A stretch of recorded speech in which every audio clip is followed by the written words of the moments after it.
Early this May, the Weather Channel marked its 40th anniversary, and it did so in part by launching the Weather Channel en Español. The new channel is available via numerous OTT platforms and a mobile app, and it's also accessible on the Weather Channel's own app. The Weather Channel en Español is owner Byron Allen's bid to connect with what he says is an underserved Hispanic market on streaming, especially as extreme weather ever more seriously impacts communities where Spanish is spoken as the primary and secondary household language. I'm Michael Depp, editor of TVNewsCheck, and this is Talking TV, the podcast that brings you smart conversations about the business of broadcasting. Today, that conversation is with Sussy Ruiz, editor-in-chief of the Weather Channel en Español. We'll be right back to talk about its launch, its content, and its ambitions.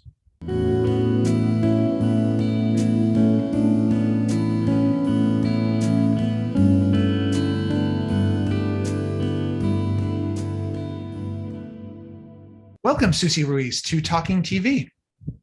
Thank you. Thank you so much for wanting to know about the Weather Channel en Español. Well, I know you're extremely busy getting this new channel off the ground, so I especially appreciate you taking the time to talk today. Sussy, how long have you been building the Weather Channel en Español? Well, when we talk about this, I cannot just say me, because it's a huge team effort, and it's been on the works for a long time. As a matter of fact, the very first time I was contacted was like 2 years ago, prior to the pandemic, way before that. Talking about 2019, and before that, it had already been a conversation here at the Weather Channel. So it's been a while, and it's been a careful process to think about what is it that we wanted to do, and how is it that we were going to do it so that we can maintain the same credibility, the same excellence that the Weather Channel has, but in Spanish. Because as you know, our purpose is to save and protect lives. And like I always tell everybody, we are not part of the Weather Channel, we are the Weather Channel, but in Español. So we want to go ahead and deliver that and put that together for our Hispanic audience. So it did take a long time, lots of preparation, and it's still taking time because this is in stages. So as we launch, now we are evolving into what's next and how we're going to prepare for the next stage. So as you're trying to pick up a viewership and audience, what is your central value proposition for viewers? So when we go back to talking about our audience and talking about the Hispanic community in the United States, we have to understand that our needs as Hispanics are different. And so when we go through experiences of severe weather, hurricanes, ice storms, whatever it is that is affecting us out there, our needs are usually different than what you will see the general population. And I'll explain myself in that. So what happens is that a lot of us, we come from different countries of origin. We have different cultures. We have different ideas of what weather is. Sometimes we don't even know what, like a tornado is or a hurricane is, because we don't experience that in our countries. Or I've been living here for such a small time in a specific area that when I move to another area, I don't understand what's happening or what kind of services are provided. And so what we are proposing and doing is that we are actually delivering information not only on current weather events, but also on services, benefits, prevention. How do we prepare for something that is coming up, right? So like, for example, if I don't know what a tornado is, I probably need to know what that is and how to prepare for it before I get hit by it, so that I know how to understand this. The general market is very used to having this information because it's been done for many years, many years. But as we speak, usually what the Hispanic media, traditional Hispanic media does or has been doing is presenting the weather as it happens, but not necessarily preparing ahead of time or giving you all the information you need, the tools you need to be prepared. And so that's what we are doing. We are opening a rainbow of tools for people to use based on their needs, wherever it is that they are. And then the other component to that is that we are not just focused on the US. Why? Because Hispanics we live with our families. You know, our values are very important as a community. So yes, language is one thing, but family values, traditions, that's very important as well. So we tend to live in groups. So for example, you will see in Florida that you have a lot of Cubans that live in Florida because family, friends, everybody live in there. Same thing in New York, you will see a lot of Dominicans and Puerto Ricans. In Texas, you will see a lot of people from Mexico and Central America. And depends on where you go. If you go to Dallas or Houston, if you go to Austin, you will see that they come from different areas from Central America or from Mexico. And that's because of the way we communicate and the way we interact with each other, with our families, our neighbors and friends. So because of that, we're also presenting content to and from Latin America. So for example, Colombia. Colombia is linked to Houston in New York, Puerto Rico, right? Puerto Rico is linked to Florida and New York.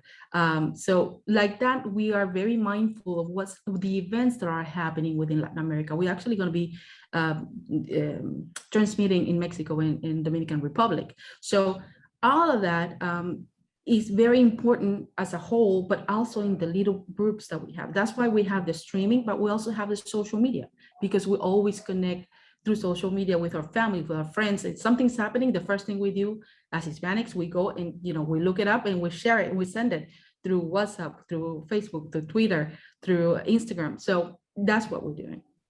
So it sounds like you have correspondence then in Central, South America, Mexico, the Caribbean, maybe? So that's our plan. At this point, like I said, we are in different stages, and yes, we're going to go to that way. So our end goal is to be just as the Weather Channel, you know, where we are actually going to have all of that. And we do have all the resources and all the tools right now, which is taking step by step to build to that point. And so right now we are the main things. We have all the meteorologists. I think we are the one group that have all the Hispanic meteorologists in front or the most in front and behind cameras, working together along with an editorial team of journalists putting all of this together. So yes, right now we are building into putting all of that content together, and eventually we will have people around to report from these places. This whole effort is about more than language. It's about culture, it sounds like, and that's just as important as language in getting across to your audiences. So as I mentioned at the top, this is primarily an OTT channel right now. So where can you find it? So right now, you can find us on Local Now, YouTube TV, Canela TV, and there's more platforms that are going to be coming up because, you know, they have different release dates. So we work with every one of them, but there's many more that are coming up. And again, it is free and you can actually access it through our Local Now app right now. Is it in the game plan to eventually find a cable address for this channel? I don't want to say no. It's going to be in the plans. It's going to be into observing and seeing and evaluating, you know, what is it that is going to work for us. Definitely something that we have to look into in the future.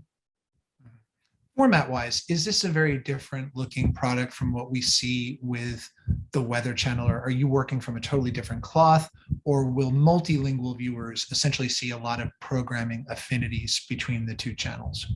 I love that you asked that, because that's one of the biggest conversations that we have here at the Weather Channel. And that is because in a Hispanic household, you will have different generations who speak Spanish, who only speak Spanish, who somebody who is bilingual, and then somebody who is Hispanic but still an English speaker because they were born here. So you have the grandma, the mother, and the daughter, right? So the grandma speaks only Spanish.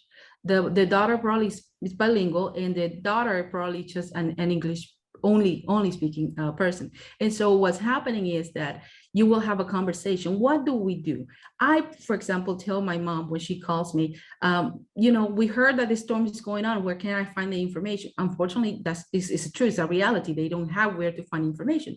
So I tell her, there's where you can go. Here's where you can go. And I show her so that she can get the information. Most of the time, the information that she can get is in English because is not available in Spanish.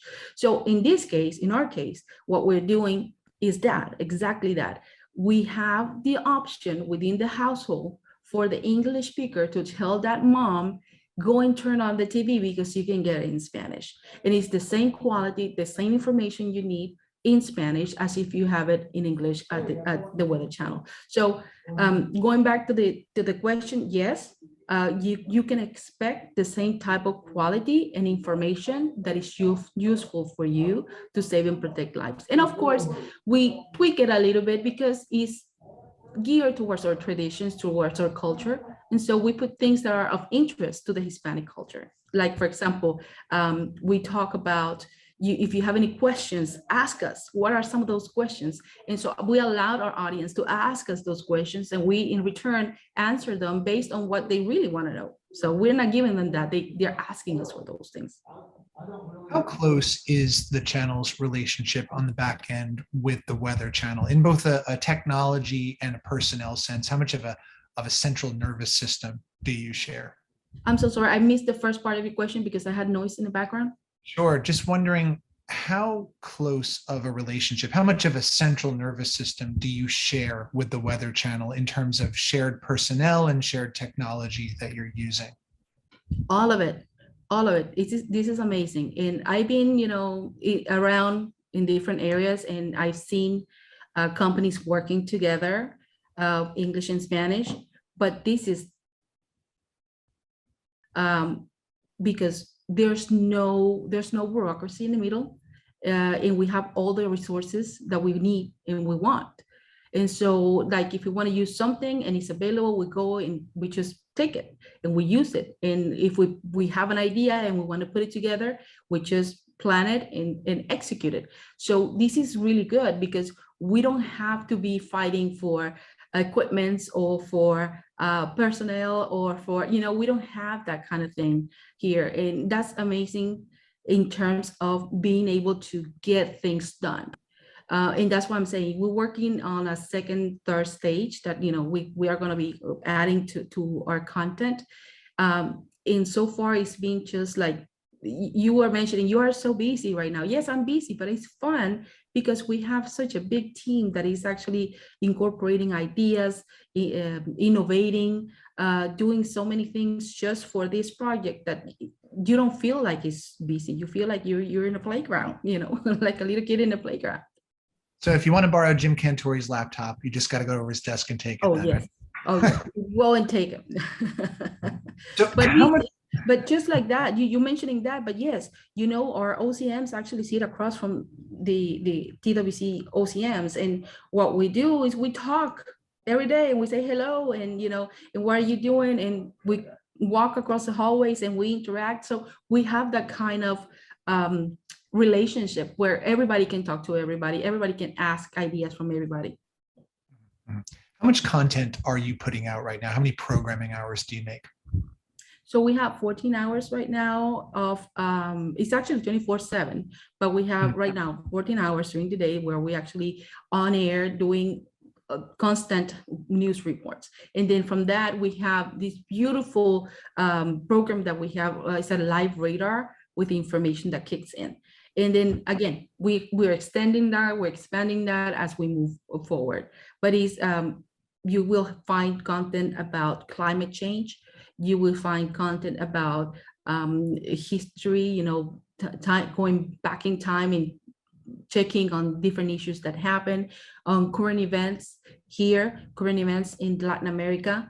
You have forecasts that have to do with traveling. You have forecasts that have to do with going to the beach.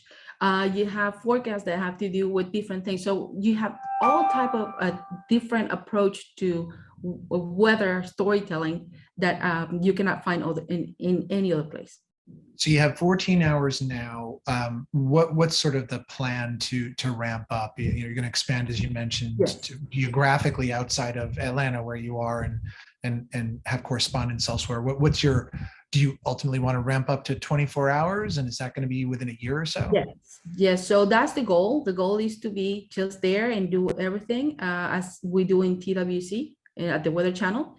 And we just taking it slow, little by little, step by step. So we can add resources, we can incorporate resources, and we'll still maintain quality without rushing into, something that may not be sustainable. It's not easy to launch a new channel from scratch. What have been the hardest parts of doing the job so far for you? Wow. Honestly, it is challenging because you have many units that you have to work with together, right? Design, weather presentation, the business side of it, everything that is part of this. But again, because we have everybody invested on this, it's been pretty much like really good, a good ride. It's been easy. It's not been very difficult. Sometimes leading with deadlines and timelines that are out of our control, that, like you were asking about platforms, that sometimes could be challenging, but nothing major, really. We have a very good chemistry here within the team, and so that helps to speed up things. So just lastly, what kinds of early insights are you getting from your audience, or about your audience rather, from your streaming, your mobile analytics? And it sounds like also the input that you're soliciting from them, asking them to ask you questions on air. Are there any data or trends or feedback that has surprised you at all? Yes, only I'm gonna tell you, just within launch, we had started Conexión con el Tiempo, which is our social media platform. And only with the launch, before the launch, we already were engaged. We had a lot of people engaging with us and asking questions, but after launch, it doubled. Every number doubled. And that's a good sign, because we'll only be on air, 2-3 weeks. And so that can tell you the potential we have as we move forward. And just people asking about, this is going to happen here in my area, or, oh, this is so cool, or I didn't know this. So the feedback from people is there. They're saying things like, we needed this from a long time ago. Why didn't you do it before? Things like that. And so that's very rewarding, because it speaks to what we thought from the very beginning, which is this is a very needed service to our an underserved community.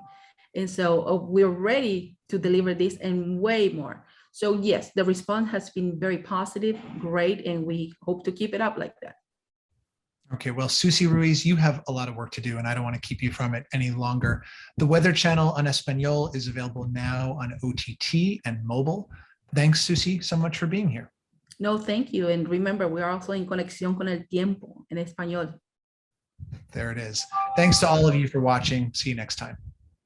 A new episode of Talking TV is available most Fridays on TVNewsCheck.com. You can also listen and subscribe on YouTube, Apple Podcast, Google Podcast, and Spotify.